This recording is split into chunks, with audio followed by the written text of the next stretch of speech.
Campo militar de pruebas de White Sands, Estados Unidos. 4 de julio de 1949. El ingeniero aeronáutico Daniel Fry, que tenía planeado asistir a las celebraciones del Día de la Independencia de Estados Unidos, en la cercana ciudad de Las Cruces, pierde el último autobús. Por lo que decide recorrer un camino en el desierto que nunca había tomado. Su relato sería algo así. Tuve que tomar una ruta por el desierto que no era muy conocida para mí, pero lo hice. Todo iba bien hasta que, en mitad de la noche, fui sorprendido por un ovni de aproximadamente 10 metros de diámetro por 5 metros de altura. El ovni incluso me obliga a detener el vehículo por el que circulaba a través de la base de White Sands. La maniobra del ovni me provoca en una gran tensión. Imagínate la escena por un segundo, es algo aterrador. Tras detener mi vehículo y con el corazón a 1000 por hora, del ovni comienza a salir una voz de un ser que se autodenominaba Alan y que me invita a subir a bordo de su nave. El escuchar una voz humana hace que me tranquilice. Este ser, Alan, estaba pilotando el pequeño ovni desde su nave nodriza, situada a 1400 kilómetros sobre la Tierra. Durante este periodo en el que estuve a bordo del ovni, volé sobre la ciudad de Nueva York durante 30 minutos. El discurso que Alan le ofreció a Daniel no pudo ser más sorprendente. Según el ser alienígena, su civilización intervino en la creación de la raza humana.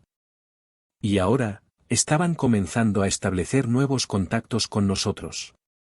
Para intentar probar su relato, Fry realizó distintas fotografías de la nave, así como vídeos que hoy en día pueden consultarse en Internet. Este caso es conocido en la historia de la ufología como el incidente de White Sands. El contacto con seres inexplicables ha sido una constante en la historia de la humanidad desde el principio.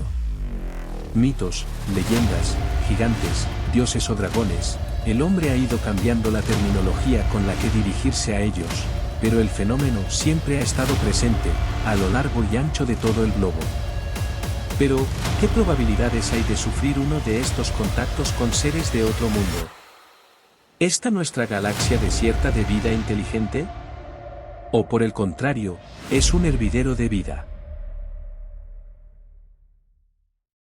Observatorio Nacional de Radioastronomía. Greenville, Virginia Occidental, Estados Unidos. Año 1961. El célebre astrónomo Frank Drake, profesor de astronomía y astrofísica en la Universidad Californiana de Santa Cruz, saca a la luz una compleja ecuación que tiene en cuenta los factores que intervendrían en un posible contacto entre dos civilizaciones tecnológicamente avanzadas. Con dicha ecuación, se podría estimar el número de civilizaciones en nuestra galaxia, que podrían realizar emisiones de radio detectables por nuestra tecnología actual. Según Drake, solo en la Vía Láctea, debían existir en torno a 10 planetas habitados con culturas que tendrían tecnología suficiente para ponerse en contacto con nosotros. En un intento por establecer contacto con esas civilizaciones que, teóricamente, estarían en condiciones de hacerlo, la administración norteamericana de los años 60, decide poner en marcha un innovador proyecto. El proyecto es el SETI. Traducido al español sería Búsqueda de Inteligencia Extraterrestre.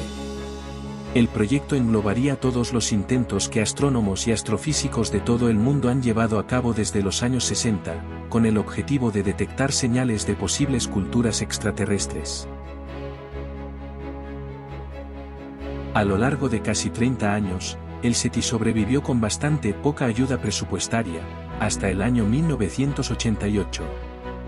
En este año, Michael Michan promueve la presentación del Borrador de Acuerdo Internacional concerniente a las actividades de seguimiento de detección de inteligencia extraterrestre. Este documento establece una serie de principios básicos que deberían llevarse a cabo si fuera detectada una señal de radio alienígena. Fue firmado el 29 de diciembre de 1988 con el nombre de Protocolo de Postdetección de Vida Inteligente Extraterrestre. En él, se obliga a las personas que detecten una señal alienígena, a notificarlo a través del Central Bureau for Astronomical Telegrams, de la Unión Astronómica Internacional, y al Secretario de las Naciones Unidas, en virtud del artículo 11 del Tratado de Principios que gobiernan las actividades de los Estados en la exploración y uso del espacio exterior, incluyendo la Luna y otros cuerpos celestes. Las consecuencias de tan esperado contacto con una civilización extraterrestre, no es algo que las autoridades se tomen a la ligera. La Fuerza Aérea Norteamericana, en su Lackland Report, concluye que, tras un contacto con una civilización superior, muchos de nuestros intereses se derrumbarían. También la NASA y una gran cantidad de sociólogos piensan que las consecuencias de contactar con una raza superior serían negativas para nuestra civilización. ¿Se estará cocinando a fuego lento un contacto que ya existe y solo quieren que nos acostumbremos de manera gradual a ello? Investigadores como Ignacio Darnaude, en su informe Los motivos del no contacto extraterrestre, así lo piensan. Para otros investigadores, como el Dr. Roberto Peinotti, el programa SETI es una manera de ir educando paulatinamente a la sociedad sobre un contacto alienígena, que probablemente ya se haya producido. Y pasamos al siguiente relato de contacto extraterrestre. 25 de marzo de 1952. Catania, Italia. El empleado de la administración italiana, Eugenio Sleguse, se encontraba esperando el autobús para ir al trabajo, en la Plaza de los Mártires, en la ciudad italiana de Catania. Escuchemos una recreación de su relato. Ese día, el 25 de marzo de 1952, estaba esperando el autobús como cada mañana, cuando lo que parecía una estrella, empezó a aumentar de tamaño hasta alcanzar 4 veces el tamaño de la luna llena. A medida que la luz aumentaba de tamaño, tenía la sensación de que algo se estaba aproximando hacia donde me encontraba, de manera muy rápida.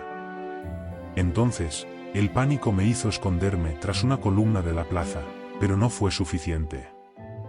Un rayo de luz blanca, procedente del objeto, me alcanzó. Este suceso impactó de tal manera en Giorgio, que a partir de aquí comenzó toda una serie de contactos con seres alienígenas que le influyeron a difundir su mensaje al mundo. Por este motivo, fundó el Centro de Estudios de la Fraternidad Cósmica. Pero, sigamos avanzando en nuestro relato acerca del contacto alienígena. Según la clasificación que realizó el CACE, Catálogo de Contactados Españoles, existen 3 grandes grupos de contactados. El primero sería los llamados contactados visuales. Serían personas que han sido testigos de ovnis, incluso podrían haberlos fotografiado o filmado. Pero no habrían tenido contacto con ningún tripulante ni ser alienígena. El caso más conocido en España de este tipo de contactado es Luis José Grifol. Este conocido empresario catalán acudía todos los días 11 de cada mes, desde 1977 a la montaña barcelonesa de Montserrat para ver un fenómeno inexplicable. Allí, y durante 15 años de avistamientos, obtuvo innumerables grabaciones de fenómenos aéreos extraños en la zona. Y pasamos al segundo grupo de contactados, que es también el más numeroso, denominado contactados físicos. En este grupo entrarían todos aquellos que, además de ver ovnis, también han establecido contacto con sus tripulantes. Dentro de este grupo, el relato de George Adamski sería el más representativo. Según su relato, habría tenido contacto con seres de Venus. Para terminar, estaría el tercer grupo, los contactados personales. Aquí se incluirían todos aquellos que han tenido relación con algún ser extraterrestre, pero sin que haya ningún avistamiento de ovni o similar. En este apartado, destacamos al peruano Sisto Paz Wells y a su Misión Rama. Sí, primero, soy una persona común y corriente, soy un estudiante de la Universidad Católica de Lima, de estudiante de Derecho, trabajo en un banco. El objetivo de esta misión era conseguir que la humanidad dé un salto evolutivo importante. Para ello, contarían con la ayuda de extraterrestres, con los que Sisto conseguía contactar, sabiendo de antemano dónde y cuándo aparecerían. Está claro que existe algo detrás de esto, ya que todos pudieron ver naves no identificadas en múltiples ocasiones. ¿Qué decía lo que se escribía ahí? Decía, sala de hogar buena para hacer la comunicación. Me llamo Oxal, soy de Morlen, ustedes le llaman Ganímedes. Podemos tener contacto con ustedes. Pero pasemos al siguiente relato de contacto. California, Estados Unidos. Año 1946. El entusiasta científico aficionado, Orfeo Angelucci, se había reunido con su familia para ver su intento de lanzamiento de muestras de un determinado hongo a la atmósfera superior, en un globo meteorológico casero. Escuchemos cómo sería su relato. Lanzamos un globo, porque quería estudiar cómo el hongo se modificaba por las condiciones atmosféricas. Pero el experimento no salió como esperaba, el globo se soltó del amarre y se perdió junto con sus muestras de hongo. Cuando ya la recuperación del globo era un imposible, vimos lo que parecía ser un platillo volador que siguió al globo hasta que se perdió por el horizonte. Y ahí quedó mi avistamiento. Pero solo por un tiempo, ya que unos años más tarde, me trasladé a vivir a California, donde empecé a trabajar como mecánico en la Lockheed Corporation. Esto no significó mi retirada del mundo de la investigación, ya que continué en mi tiempo libre. Y así llegó la noche del 23 de mayo de 1952. Conducía para llegar a casa, después de un día de trabajo en la fábrica de aviones donde trabajaba. En mitad de la oscuridad de la noche, noté que cerca del horizonte, se veía un objeto que emitía una luz rojiza. El objeto estaba inmóvil, flotando. Lejos de asustarme, decidí seguir al objeto. Más adelante, de la nave parecen salir dos bolas de resplandor verde, que se sitúan frente al coche. De repente, comencé a escuchar un sonido que decía, «No tengas miedo, Orfeo, somos amigos», a la vez que me pedían que bajara del vehículo. Los dos objetos emitieron una especie de imagen, lo que hoy en día podríamos llamar una imagen holográfica. En los años 50, evidentemente, no tenía ni idea de lo que era esto. En la imagen, pude ver dos seres, un hombre y una mujer, con los ojos más grandes y expresivos que los humanos. Según me contaron estos extraños visitantes, ellos habían estado vigilando la Tierra durante siglos y me habían elegido como primer contacto con la raza humana, ya que me venían observando desde mi primer contacto con ovnis en el año 1946. Los ovnis que había visto en el pasado eran sus naves, que utilizaban las fuerzas magnéticas universales como fuente de energía. Los visitantes me comunicaron que, a pesar de que eran conocedores de la ley cósmica que impide a una civilización interferir en el desarrollo de otra, ellos estaban aquí para ayudar al ser humano en su camino evolutivo. Orfeo publicó sus experiencias años más tarde, en 1955, en un libro que tituló El secreto de los platillos. Pero, pongámonos en contexto. Estamos en la década de los años 50. El pueblo americano aún tiene demasiado fresco el recuerdo de los bombardeos sobre Pearl Harbor, que el ejército japonés perpetró en 1941.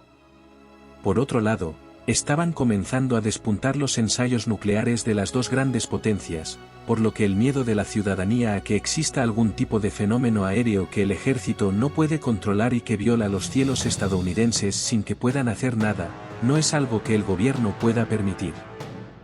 De ahí la política que sigue la Casa Blanca en estos años de negar cualquier prueba que pueda implicar esto y tapar o ridiculizar a cualquiera que lo cuestione. El americano medio teme que el ejército soviético pueda tener algo que ver y que estas luces supongan una superioridad técnica que los haría vulnerables a un ataque enemigo. También están los que piensan que son extraterrestres y que vienen con malas intenciones. Algo que también deja en mal lugar a un gobierno al que financian con sus impuestos y que no puede hacer nada por protegerlos. En cualquier caso, el americano medio se siente vulnerable. A este fenómeno no ha ayudado mucho, sin duda, Hollywood, con películas como El enigma de otro mundo, estrenada en 1951. Y todo este caldo de cultivo hace que lleguemos a otro punto importante del fenómeno. 20 de noviembre de 1952. California, Estados Unidos. En un desierto no muy lejos del Observatorio Astronómico de Monte Palomar, un profesor de filosofía de origen polaco, tiene su primer contacto con lo que él describió como una nave de exploración procedente de Venus.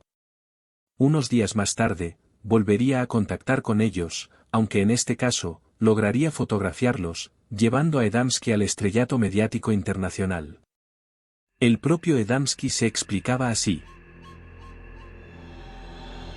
En 1951 y en 1952, recibí muchas informaciones acerca de aterrizajes de discos en el desierto de California, a una distancia no muy grande de Monte Palomar. Siempre tuve la esperanza de establecer un contacto directo con estos aparatos y descubrir de dónde venían y qué se proponían. Empecé a realizar excursiones por el desierto, invocando en mi ayuda a la suerte. Durante mucho tiempo el éxito no recompensó mis esfuerzos. Mas por último, el gran momento llegó. A las 12:30 del jueves 20 de noviembre de 1952, a 16 kilómetros de Desert Center, en dirección a Parker, Arizona, estuve por primera vez cara a cara con un ser de otro planeta. El origen venusino de los contactados de Adamski es muy curiosa. Según su experiencia con su contactado, con el que se comunicaba mediante señas, sucedió así. Le pregunté de dónde venía. Él no pareció entenderme y yo repetí la pregunta. Movió lentamente la cabeza en signo negativo. Entonces traté de formar en mi mente la imagen de un planeta, me concentré y señalé hacia arriba. Por su expresión vi que podríamos entendernos. Señalé el Sol, tracé una órbita en el aire y dije, Mercurio. Tracé una órbita más amplia y dije, Venus. Después de trazar el tercer círculo, dije, Tierra, e indiqué el suelo. Luego me llevé el índice al pecho y repetí, indicando otra vez al suelo, Tierra. Él sonrió, apuntó al Sol, hizo un círculo en el aire, luego otro y se señaló a sí mismo. Yo le pregunté, ¿Venus? Como veis, fue solo una interpretación totalmente subjetiva la que realiza Adamski de la procedencia de estos seres. Pero, ¿cómo eran? Adamski los describo como seres altos y con largas melenas rubias. Formarían parte de un estereotipo de extraterrestre muy comentado en la época, como los alienígenas nórdicos. Adamski siguió teniendo múltiples contactos con Orton, así se llamaba este ser. Incluso, fue llevado a lugares inexplorados para el ser humano, como la cara oculta de la Luna. El parecido de Orton con un ser humano era tal, que incluso Adamski refiere haber tenido contacto inesperado con seres de su estirpe en la Tierra, de forma accidental, por lo que denuncia que están totalmente integrados entre nosotros sin que podamos diferenciarlos en absoluto. Las fotografías donde podía verse la nave de Orton en primer plano se hicieron públicas y provocaron que otros contactados relataran haber tenido experiencias similares, con seres procedentes de Venus.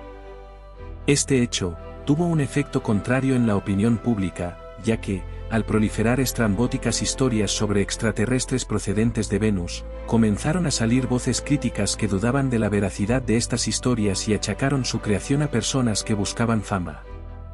Esto es claramente lo que quería el gobierno estadounidense en esa época, quitar credibilidad a un fenómeno que lo dejaba en mal lugar. Es por ello, que investigadores como el ingeniero Leon Davidson, achacaran la historia de Adamski y de sus replicantes, como montajes de una CIA, que buscaba la descalificación del fenómeno. En cuanto a Adamski, lo tacha cuando menos de haber sido engañado por la CIA. Su propia secretaria, Luzon Strack, escribió una biografía sobre Adamski en 1964. En ella, relata que Adamski fue víctima de una operación de control mental de la CIA. Pero, ¿qué pensáis vosotros? Os leo en los comentarios.